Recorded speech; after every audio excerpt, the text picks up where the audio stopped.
Are you a non-Muslim? What can I do for you? Yeah, it's just a spiritual seeker. So, question I have is, the No, sorry. Can hadiths you tell me mention. what does that mean? No, what does that mean by, because obviously you just said spiritual seeker. Can you identify Oh what yeah, that sure. means? Because you said you're not a Muslim, but what does that spiritual seeker mean? Okay, so I'm a believer. I believe in God, and I Okay, follow which God? practices like meditation and just the only one true God. But I follow practices like meditation Okay, and contemplation. I do something called Course in Miracles. That's a spiritual program designed okay, to elevate one's consciousness. okay. So it's you're leaning into Buddhism, as it seems. But when you say to me, like you believe in the one true God or in God, what is the definition of God? What is that God? The definition for God for me is a higher power that exists beyond space and time and is incredibly powerful and peaceful. So the basic attributes of God. Okay, all right. So you had a question about Islam. I'll let you ask that first before I start asking you, some questions about your position. I would like let you ask first about Islam. No problem. So I've noticed that a lot of I'm curious about this. I'm very curious. So I noticed that a lot of these Islamic extremists Mhm. they are following the Quran very closely, so they say, and they also following the Hadith very closely. Now I've managed to actually read Quran. I haven't read Hadith. It's too big for me. But to me, it seems that Hadith is the cause of a lot of extremism. Would this be the case? Now, I'm going to say this with all due respect, but first I'm going to ask you a question. Define what is an Islamic extremist. Somebody who uses their religion in the name of God to kill and commit atrocities. Okay, and why is that Islamic extremism and not just extremism, since it happens in every faith? Sure, it's just disproportionately among the under the banner of Islam. I put like this That's because I'm just saying okay. that it seems to be Sure, disproportionate. sure. No. What it seems to be, and of course, I'm going to say this with all due respect to you. It seems to be that you are under the influence of incorrect information, brainwashing of the media. That's the only thing I'm going to say to you. Because, for instance, what studies have you actually looked at that states what you said? There's many studies that, for example, will indicate that Muslims in the media, when it comes to crimes or whatever, are covered 5 times more than the average person. So there is a specific agenda when it comes to covering Muslims in the media when crimes happens. For instance, when a crime happens, you would see in the media, it will say, Muslim does this. Or they're actually not going to say Muslim. They're also going to say the T word. I don't want to say these words for YouTube just for censorship or whatever. You probably know what I'm talking about. So they will say T does this, and that. And if he is a T, then you, by default, this guy is a Muslim, Just like you don't need to think about anything. Okay. But if a Christian does the same exact act, if a Hindu does the exact same act, it will always be Englishman, like Polish man. They'll just mention their nationality. They're not going to mention their religion. And they're certainly not going to use the T word for them.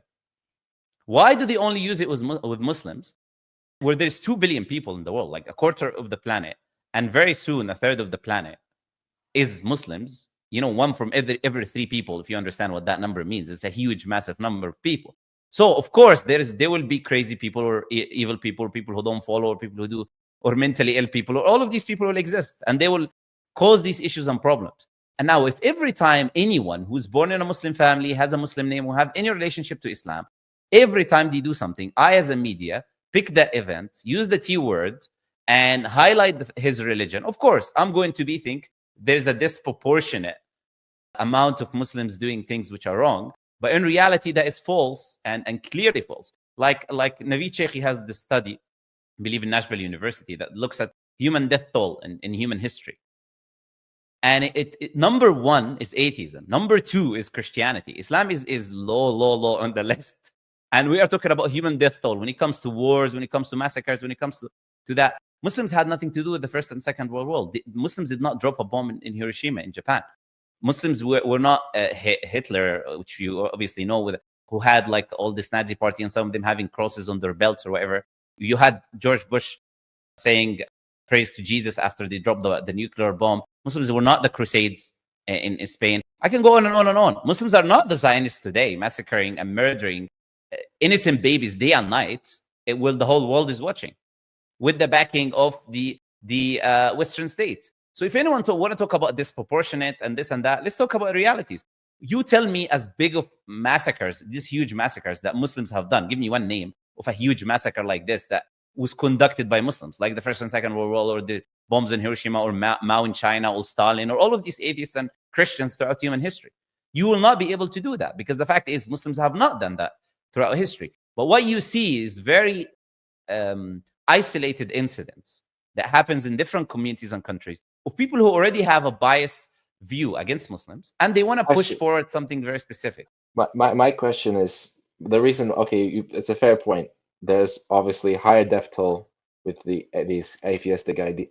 Not only that, but I was talking about the media coverage, and the media coverage highlighting who's the person's religion when they are a Muslim, not highlighting it when they're not, using the T word specifically for them, and using the extremist word only for them as well. That's why I asked you, why did you say Islamic extremism? When is extremism is something that applies to every ideology, religious or non-religious. Anyone can be extreme. We agree with that. People use that because of the brainwashing of it. Okay, go ahead. But most of these extremists, particularly from Islam, they invoke the power of God to command them to commit these sins. Okay, that's the second part. Okay, let me respond to that. That's the second part, which I was going to respond to. Your claim that they follow the Quran and Sunnah closely, which, like I said, with all due respect to you, you're not familiar with the Quran to make that judgment that those people who do these things are doing them because they're close to Islam. For example, the very popular group that starts by IS, double IS, whatever, that, it's a very popular, well-known group. You have the West telling you. You have, for example, Trump, you have Hillary, you have many of these people, Obama, telling you we created them, telling you they're supplying them.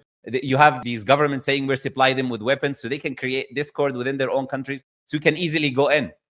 Now, those people who commit all of these crimes that you'd like to talk about and do extremism or whatever, that in the end, whether you know it or not, many of them are actually supported and funded and being used not only by these Western governments, but they're also being used as a scapegoat to make Muslims look like this horrible people or whatever. I told you there's 2 billion Muslims in the world. You know what's 1%? What's 1% of 2 billion people? Now, I want you to imagine 1%, which is millions of people. I want you to imagine 1%. If Islam, as is what you truly said, pushes you to follow the Quran, to do these extreme acts, meaning the Quran and Sunnah pushes you to that, then you would I wasn't at least saying Quran only, because I've read the Quran. No, I said Quran and Hadith. Quran and Sunnah. Sunnah is Hadith. So if you're saying Quran and Hadith, okay. Yes. Over 90% of Muslims follow the Quran and the Sunnah. So if those 90% of Muslims, let's say 1.8 billion, let's say 2 billion, whichever number you want to pick, just take 1%. If it was true that these traditions are pushing you to do the actions that you're claiming they're pushing you to do, you're not only going to have 1%, you're going to have more. But I'm saying, let's assume only 1% said, you know what, we're going to follow it. And 89% were reading it, but you're like, you know what, we're reading this, we follow it, but we're not going to do it, which is obviously going to not make any sense, but that's a claim you're making. So if 1% of doing it, now I want you to imagine a world where you have like around 20 million people or more who are extremists. Now imagine this world. You wouldn't be alive today, my friend. You wouldn't be alive today. But my question is, it's not going to be an incident where it happens. Yeah. I know atrocities happen, but they seem to invoke the word of God. No, again, you seem repeat. No. Again, you seem to repeat the same thing. I'll give you an example. Have you heard of the massacre that took place in New Zealand? Do you know that massacre? The guy that went with. Right. Sorry. This is the one who went to the mosque, right? And he was... Yes, and he streamed it, and he did what he did with the people with weapons in the mosque, live streaming it to the people. That person had a manifesto. He mentioned Christianity. He had histories of battles between Muslims and Christians. Means what? Does it mean now that Christians are responsible for what this person did? The Crusades, I already mentioned them to you. Mention to me anyone. Buddhists, you look in Burma, they're burning Muslims alive. Hindus, you can look at today. There's already a war happening. You can look at what they're doing today. You can look at what they did in Kashmir. Christians. I already mentioned the Crusades. Jewish people, I can talk to you about extremist groups that bombed hotels and buildings, and it doesn't matter. And they all, you can say, they claim to do it for the name of their faith, their religion. Who did you think the Crusades were doing it for? They were doing it for whatever. That's the claim. Now, do Muslims come to Christians, or do Muslims come to people and claim, oh, you know what, those people are doing it in the name of that, in the name of atheism, in the name of liberalism, in the name of Christianity? No, we don't. Now, you come and say, someone, for example, mentions the name of Islam or whatever, some guy, some sicko or whatever, which, by the way, I believe many of these people are planted and they're there so they can push forward an agenda, like I said multiple times, that makes Muslims look like this person who does all of these evil things and massacres and whatever. Now, I said, you claimed, this is what I'm saying. It doesn't matter what name they mention. Your name is, let's take this name, whatever you're using, it's probably not your real name, but let's say your name is Sam. I'm going right now, I'm doing something wrong. And I'm going to say, scream in the name of Sam. Are you responsible now? Are you rationally? I'm not saying I'm responsible. No, please. But if all these people just before you respond, before you give me a full response, I'm asking you the question. If I make a cult, like, you know what, I've got like now over 500,000 following, only on YouTube, right? Regardless of other platforms, I'm going to gather all my followings and tell them, all of you go commit crimes. Of course, I'm not going to do that. This is just a hypothetical situation. So nobody like you understand. If these people hypothetically go and all of them commit crimes, and I say mention in the name of Sam, are you now responsible just because the number increases? The argument is still the same. It's not about how many people do it. It's about, did Sam commission these things? Did Sam command these things? Was Sam a part of these issues or not? That is the only way we can hold Sam accountable for the actions that take place. Now, you mentioned the Quran and Hadith. Whether it is the Quran or Hadith, I mentioned distinction between the two. I just noticed that after So it's not reading, the Quran. So it's not the Quran. The Quran seemed fine to me. I read it. It seemed fine to me. Okay, so tell me, what's the problem with the Hadith? Go ahead. Give me an example. Where does the Hadith... Because this is the thing. Look, the Quran... I'm going to talk about the Quran first. I'm going to mention a few verses. Because you're trying to claim... Because you, by the way, said... Now you changed what you said. But you said those people seem to follow closely... No, you tell me, correct me if you said this or not. You said those people seem that they closely follow the Quran and Hadith. You use this terminology. Now you said it's not the Quran, which is fine. Oh, sorry. No problem. Sorry, you are right. I did say that. I said Quran and Hadith. That's fine. It's okay. It's okay. That's why I mentioned the Quran. So, but those people, if they're Muslims, of course they need to follow the Quran. So you cannot just take the Quran for the picture.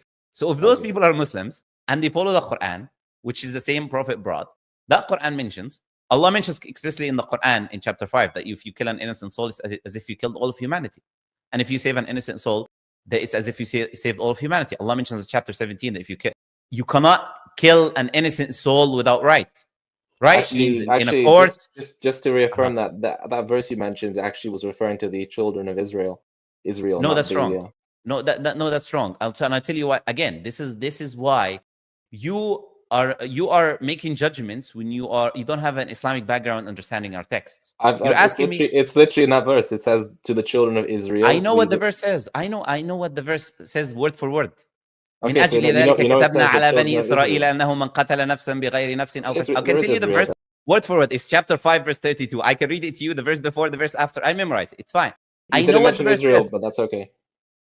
No, I said من أجل ذلك كتبنا على بني إسرائيل. Maybe you don't understand Arabic. I was reading the verse in Arabic. Say in English. Say the verse in English. I don't speak Arabic. No, I'm gonna say the verse. Okay. Like you need to relax and chill. I was reading the verse for you to make a point that you're not understanding our Islamic tradition. So it doesn't make sense for you to come and tell me that the Quran says this. You can ask me, like, what is our worldview on this verse? And I can explain to you. Okay, you read the verse. Doesn't mean you understand the verse.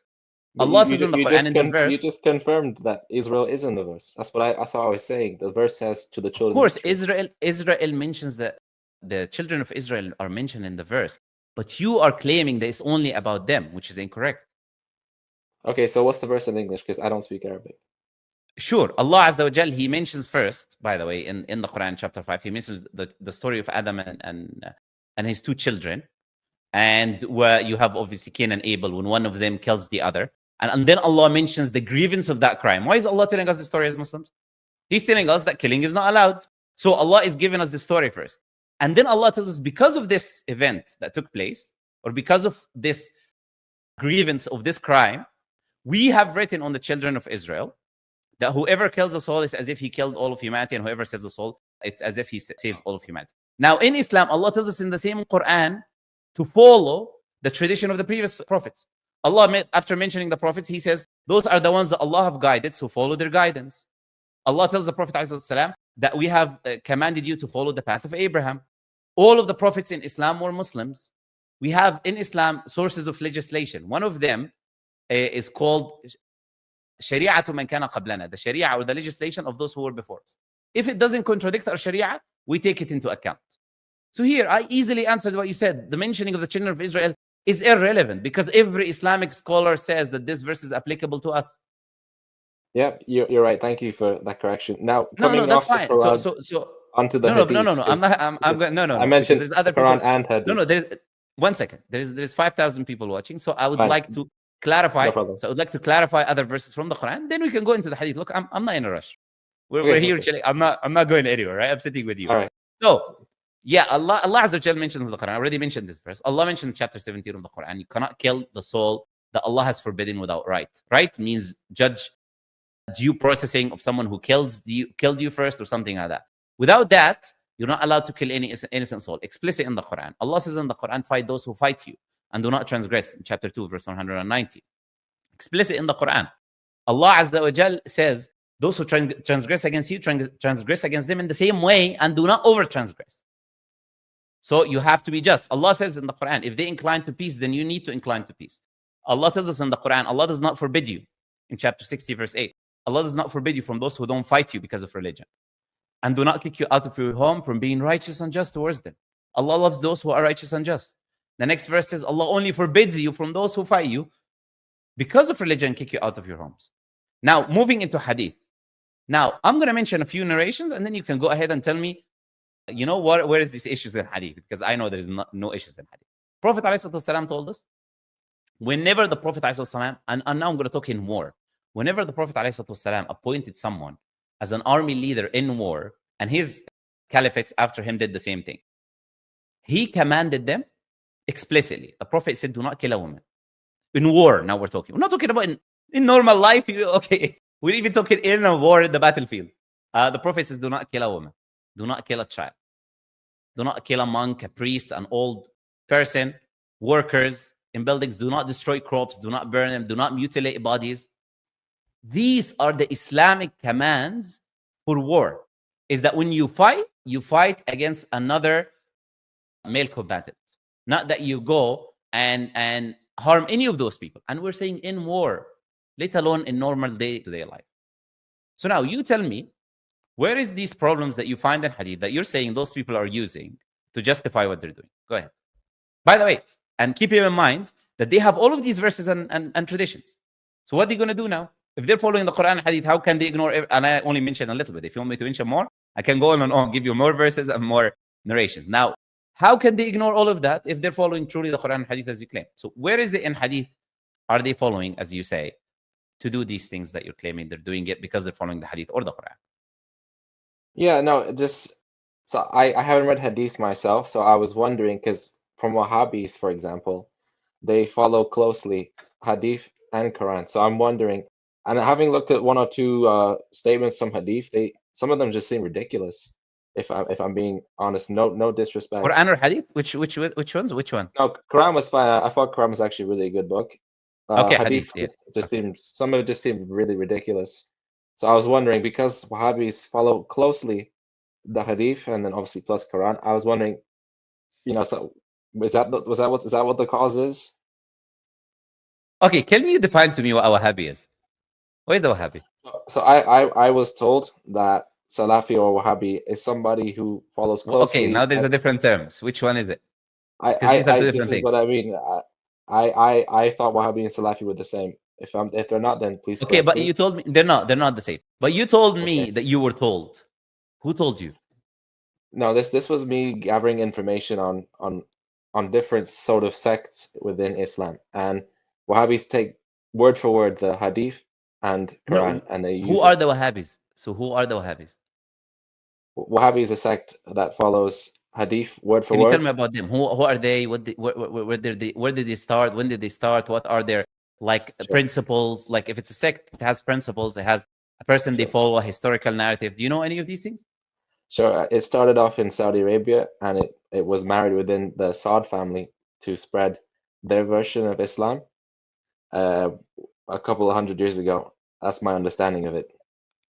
Okay, so that's incorrect. Absolutely incorrect. 100% incorrect. Okay. Now, you have people using this term and attributing some people. There is no group of people who say we are Wahhabis. And I challenge you now to research and find any websites where people say, oh, we are the Wahhabis. Or you're not going to find that. It's a term. It's a slang term.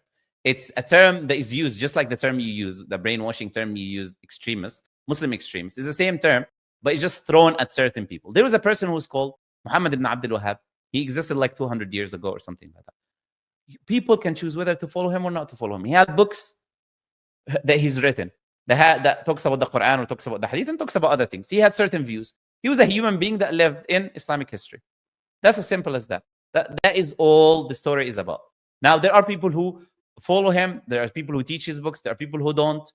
But none of this has anything to do with the people you're talking about.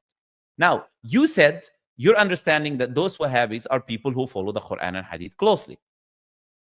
Then I just gave you what the Quran and Hadith says literally word for word. So you're just contradicting yourself. If those people are actually what you say, they are people who follow the Quran and Hadith literally word for word, then they will be the exact opposite of extremism, not the people who do extremism, because they're following the Quran and Hadith word for word. And you read yourself the Quran and you haven't found any issues. And I've given you all of these verses. And I asked you about the Hadith. And you said, I've read something that seemed ridiculous, that term you used. And then you haven't given me an example. Where is that thing that you read about extremism? Where is the example that you something that you read? Because now you might tell me something that is irrelevant that has nothing to do with what we're talking about. You are making a claim about extremism. No, I didn't read a verse in the Hadith about extremism. So my question was if it's they're following word for word, and after reading Quran, which is very easy to read, didn't really seem to promote extremism. My thought process was, is there something in Hadith, because I already found some things that seem ridiculous in the narration that they could use for their extremism. Okay, in the Hadith. Look, you made the claim when you mentioned these groups that they seem to follow closely the Quran and Hadith. And then I went on to tell you that you don't know enough about these things. And then I ended up giving you verses opposite to what you're claiming. And now, when I asked you to present something, because you I have one verse, you could have I have one hadith that will support that. Yeah. So the verses are the Quran, the Hadith are not verses; they're just tradition. Okay. So we call it Hadith. So give me an example. Yes, what is that Hadith that you have? So Hadith and Quran will allow people to do extremism. Okay, this is a second question for another time. But Hadith and Quran are not the same level. Is that what you're saying? No. For Muslims, the Quran is the word of God verbatim. Okay. Verbatim, God speaking. The Hadith is not verbatim the word of God. The Quran is, of course, more holy because the Quran is the verbatim word of God. Okay. It's the speech of Allah, it's the speech of God. Now, the Hadith is also revelation, but it's revelation to the Prophet, and the Prophet expresses in his words or events that take place where the Prophet agrees upon or disagrees on or things like that. So it's not the same as the Quran, of course. But again, with the Hadith, I 100% am with the Hadith the same way I'm 100% with the Quran. Now, I'm asking, where is that Hadith that anyone can bring up and say, okay, here you go. This is the Hadith, or here's the Quran that shows that this is why people do what they do. So in the Hadith, I saw a narration, and this is coming from memory, so it's not going to be accurate. It said something about an old man who would not prostrate, and then it later said that he was late. We later killed him, or he was killed. Sorry, can you say that again? He's not prostrating? Huh? So it was about an old. No, sorry, he was not praying, and he dropped a rock or something or sand. Who? An old man, and he was later killed. Old man was not praying. Old man was not praying. He had a rock in his hand. He dropped, and then people killed him. He said, "This is enough for me." And then the narration, I'm just reading the narration. The narration said, later he was killed. No, you're not reading the narration because you haven't given me any narration. So, do you know how Hadith works? Apparently, it's about something that Muhammad might have said or done hundreds of years later. Hadith is composed of Hadith is okay. I'm going to explain to you. Hadith is composed of two things. It's composed of the text of the Hadith, the incident that happened, the event, the speech that is told, etc. And then it's composed of something else which we call a sanad, which is a chain of narration of the people, individuals that transmitted this information to us. Now, that chain of narration can be weak, meaning, for example, one of the person who narrates for another person could not have met him. He was born 200 years before him, for example. So he couldn't have met him or heard the information. So then we would know this chain of narration is wrong. A person in the chain of narration is a liar, is a fabricator, has an issue with his character. We would reject this narration. Now, we have, for every hadith, we have a chain of narration, and we have the text itself. And for every hadith, we will have it in numbers, because every book of hadith will have chapters and numbers of a hadith. Now, whether it is, we have different books. We have Bukhari and Muslim, which are the overwhelming majority of correct narrations, meaning they're all authentic narrations. Then we have other books which can contain valid narrations and narrations which are weak. For example, we have a Nasa'i, we have a Tirmidhi, we have Ibn Majah, we have all of these other books that have narrations. Now, you claim that there is a narration. Now, can you please provide the source, meaning which book is this narration mentioned in, and the number of the hadith that you're quoting? Go ahead. I'd have to get it from my bookshelf, but it's from the Bukhari hadith, and just looking into it, it was. You're claiming this is in Bukhari? No, I think it was in the beginning of Bukhari, yeah? Is the beginning of Bukhari? It is in Bukhari. I'm not claiming it. Okay. And it said. Okay. Yeah, it said that. Okay. So if I was an extremist, I'm going to say this. I'm going to say this. No. I'm going to say that you are an extremist now. But with all due respect, you are an extremist and lying. That's why you. With all due respect to you. No. And I'll tell you why I'm saying that. No, you are. You are. But you have no clue anything about Bukhari. Bukhari, the first chapter of Bukhari. Do you know what it's called? I didn't say first chapter. It's in the first few chapters. Okay. What is the second chapter of Bukhari called? I've got it on my bookshelf. I can't tell you. I can bring it. I can bring it and show you. Go ahead. Show me the hadith in Bukhari. Now. If you give me one moment, I will go get it. Of course. Go ahead. Okay. Show me. But again, you said, listen. Sure. You said a man had a piece of rock. He dropped. An old man had a piece of rock. He dropped it. He said, "This is enough for me," and he was killed later. So please find that narration. Go ahead. Sure. Give me one moment. In Sahih Bukhari.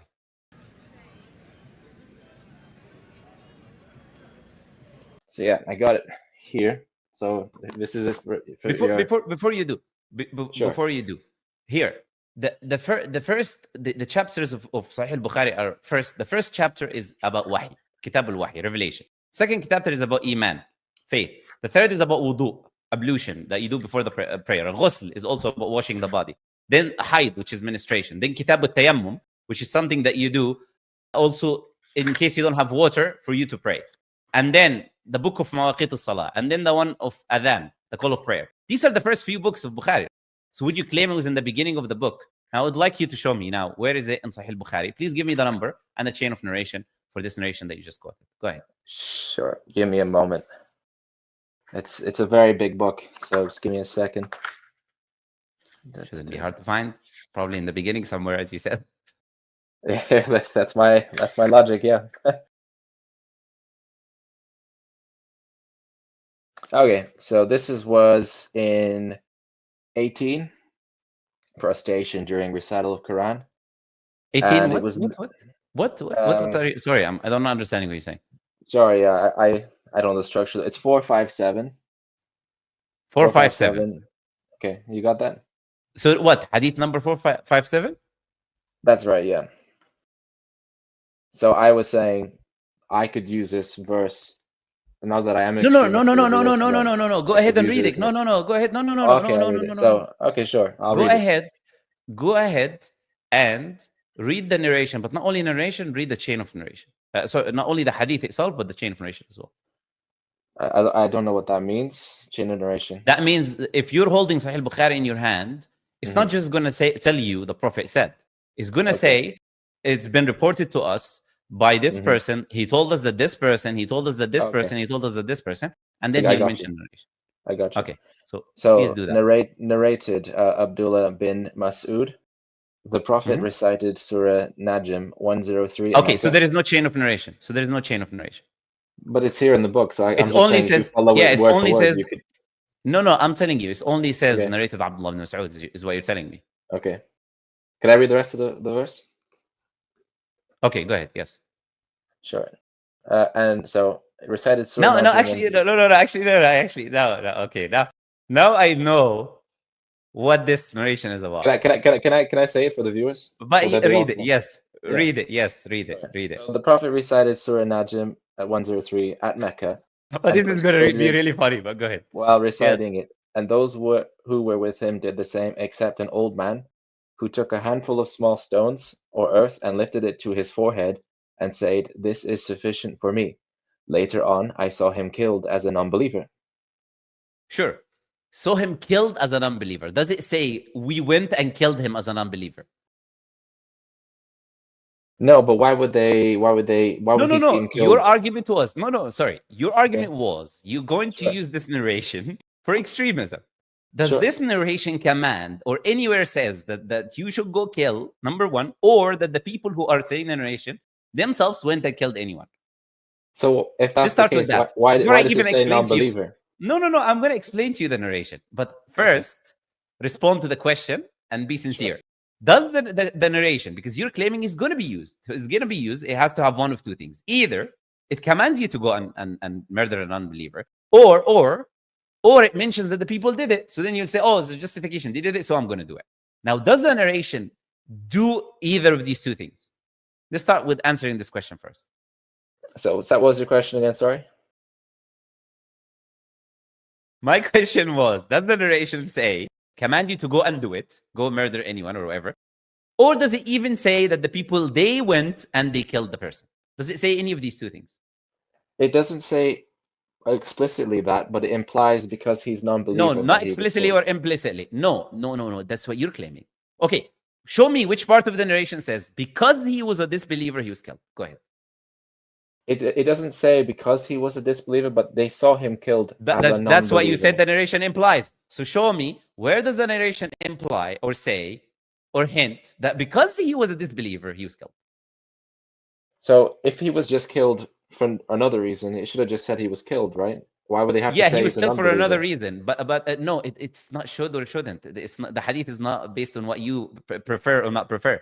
But you, with all the respect, have extremism and, as I said, lying, which means misrepresenting what the narration says, because the narration doesn't say, and you claim it says something it doesn't say, because you don't know what the narration is about.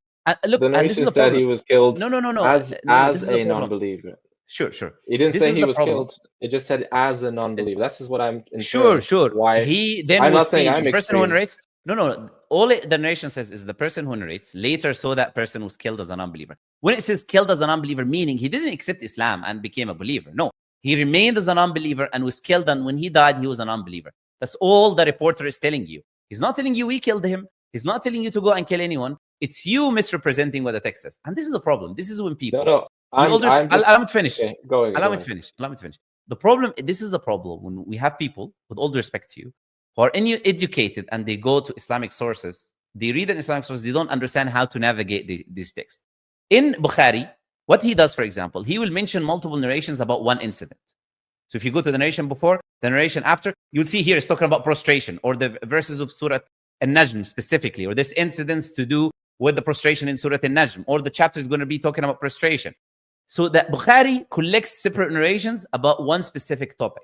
Now, what scholars do is that they know the background. They know the context of the event. And then they tell you the event is 1, 2, 3. This narration is talking about this specific thing. This is talking about, and this is how it's understood. But when someone takes something, completely disregards of its Islamic context, of course, you're not going to be able to understand anything, because obviously you're taking things completely out of the historical context. Isn't that what extremists do?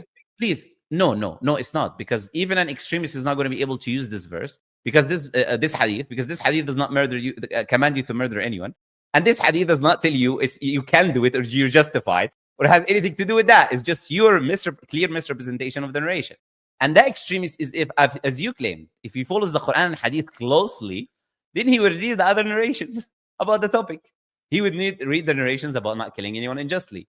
You'd read the entire verses that I mentioned to you that says about not doing that. Now, what is this talking about?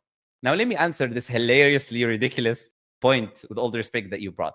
This here is referring to a verse, a specific verse in chapter Najm, Surah An-Najm of the Quran, where a specific verse was revealed that Allah Azza wa Jal was warning the disbelievers. And then Allah Azza wa Jal commands people to prostrate, i.e. prostrate to your Lord. Okay? So in the Quran, there's something called a place of prostration. There are certain verses where a Muslim would prostrate to God after reading this verse, where God commands you to prostrate, or God mentions the prostration. Now, there is a verse in Surah An-Najm which mentions prostration. Now, the historical background is when the Prophet ﷺ, he recited this verse to the believers, and the disbelievers were there. And due to the fact that the Quran had so much miraculous nature and eloquence of speech, and they were Arabs, and their understanding that this is the speech of God, not a human being, because they knew the Arabic language, they all fell into prostration reading those verses. This narration here mentions one person excluded from the prostration from the disbelievers who were listening to the verses of the Quran being recited. That person, the narrator says, I saw him. He did not prostrate, but he took a piece of the dirt and he put it on his head and he said, that's sufficient for me. Rather than prostration, he did that. Rather than going on the floor with his head, he took a piece of dust or whatever and he put it on his head and he said, that's sufficient for me. So that was his prostration, essentially. So you see, the context is very simple. Now, when he says, I saw him later on, killed as a disbeliever, because there was multiple battles between the Muslims and non-Muslims. When the Prophet ﷺ left, so the narrator says he saw him in battle. When there was a battle between Muslims and non-Muslims, he saw that person that was so arrogant that he didn't prostrate. He saw him dying as a disbeliever in battle. Okay? That makes sense. So there was battles. The Prophet ﷺ, for example, when he left Mecca, because he was being persecuted for 13 years, his companions were killed. Muslims were very weak, so the Prophet had to leave and go to Medina, in which he was welcomed. The minute he left, the disbelievers went to fight him. The Battle of Badr was there, which there was 1,000 disbelievers and 300 believers. They barely had any weapons, but they still won the battle, and they fought the disbelievers. And many of the heads of Quraysh, the tribe in Arabia, the disbelievers were killed in battle. That they started, that they attacked the Muslims. Then Uhud was after it, which also they attacked the Muslims. Then Khandaq happened, which also they attacked the Muslims. So this companion is talking about a person who did not prostrate when a verse of the Quran was revealed because he was arrogant, and he's telling us the outcome that he saw that person. Because of his arrogance, God punished him that he died in the battlefield as a disbeliever. Now, Sure. No extremist will ever be able to use this verse, because at least if those extremists are like you said, they read the Quran and Hadith, they would at least know the context and what they're going to do. They're not going to pick this verse, which does not command you to kill anyone, which doesn't say that they killed anyone. They are not going to be able to use any of that and ignore everything else in text, which is explicitly clear, which I told you. But someone like you, with all due respect, who is not presenting the text the way it is and pretending as if that's what they're doing. Would do, right? I'm not saying I'm extremist. No. That's what you would do, because there isn't a single extremist. And I challenge you now to show you how, as I said, you are the one who is extremist online. Bring me one extremist. Go Google it now. One extremist that uses this as a justification. This specific narration. Go ahead. Well, I don't think they have it in Google. You know what? As a gift, I will even send you 500 pounds. Go ahead. Find me one person. What one person? I'm not going to ask you to find me 100, 10, 20. Find me one person who says, look, you know what? I was reading this verse, which is specifically about the revelation of Surah Najm and about this believer killed in battle, and I used it to become an extremist, ignoring everything else in the Quran and Hadith, which explicitly command me not to do so. Find me that person, please. So I don't think they do it on Google, and I don't think they post exactly their plans. But well, you found this on Google, so probably your... that's how you bought the book. Yes. No. But yeah, that was my only point. I do have other questions about Hadith. No. That was okay. No. With all due respect, that was your insincerity. Sure. Why? Because if you were sincere, you wouldn't claim. Look. No, it is. I'll tell you why it's insincerity. No. You asked a question, but you didn't ask a question now. You are claiming that they would use this. Well, nobody uses it. I'm saying because it doesn't imply either explicitly or implicitly anything to do with murdering anyone. So if you were honestly sincere, you wouldn't stick on this position and keep saying, "Oh, he will keep using this." If you were just say, "I don't know," what would you use? There's nothing. I'm just asking a question. That's all. There is nothing I could use, and that's the argument I'm making. Because if whichever type of extremist you are in reality will have to be presented with all of the verses and the ahadith in the Quran and the Sunnah that clearly shows you that you're not able to hurt anyone innocent, that you have to treat people justly, that you have to treat people correctly, and you cannot ignore any of that. Sure. I do have some other questions with hadith, but I understand if you want to move on. You want to hit the other questioners. Okay, so. let's take the last question before we move on. Okay. So yeah, I did read some hadith where they mentioned that if you drink camel urine, you will be healed, or if you put a fly in, if you find a fly in your water. No, okay, look, never mind. I'm not gonna. I'm not gonna these are ridiculous. These you also agree? No. I don't agree. The only thing I agree with is, with all due respect, the only thing that is ridiculous is your level of comprehension. And I'm saying this with all due respect, because you are basing a judgment over something you don't understand. I'll tell you what I'll tell you to do. Go now, do a basic Google research. Go now, do a basic Google research. Are you going to respond to those hadiths or not? Are you going to respond to those? That's what I'm doing right now. That's Okay. what I'm doing right now. Go now, do a little very basic research on how in medicine you don't only use the excrements of animals, not only camels, but animals in general, but even insects, to create antibiotics and medicine. Now you go do that, and once you learn and understand that can be used for a specific disease, that hadith narration refers to a specific stomach disorder that they have. And even you will find that camel urine is used in medication for that specific disease that I mentioned.